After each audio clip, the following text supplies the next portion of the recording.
ओम साई राम।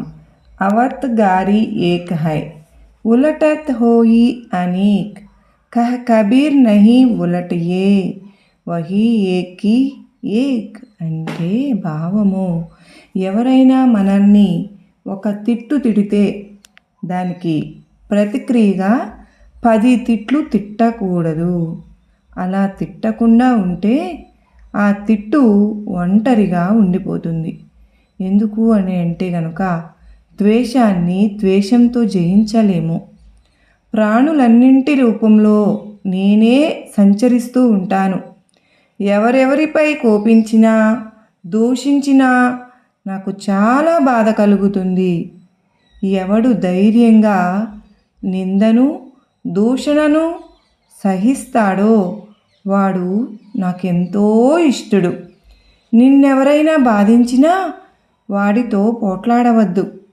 సహించలేకపోతే 1-2 మాటలతో ఓర్పుగా సమాధానం చెప్పు. లేకుంటే నా నామం స్మరించి అక్కడ నుండి వెళ్ళిపో.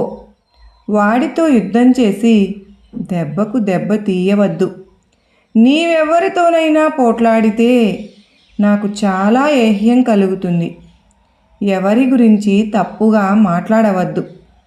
నీ గురించి ఎవరైనా మాట్లాడినా చెలించకు.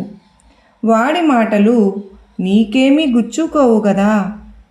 ఇతరులు చేసే పనులకు ఫలితం వారే అనుభవిస్తారు.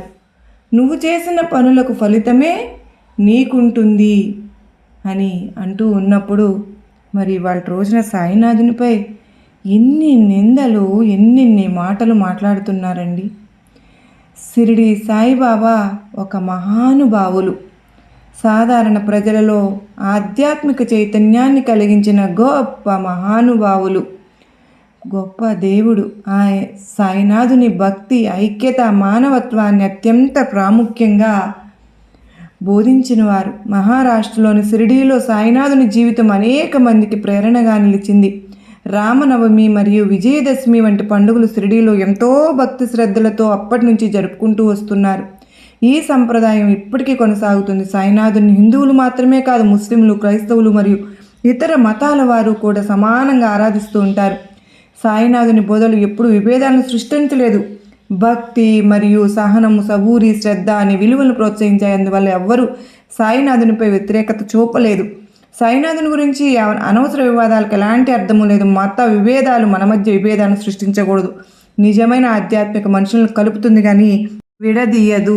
ధర్మం ప్రయోజన సుఖినో భవంతు.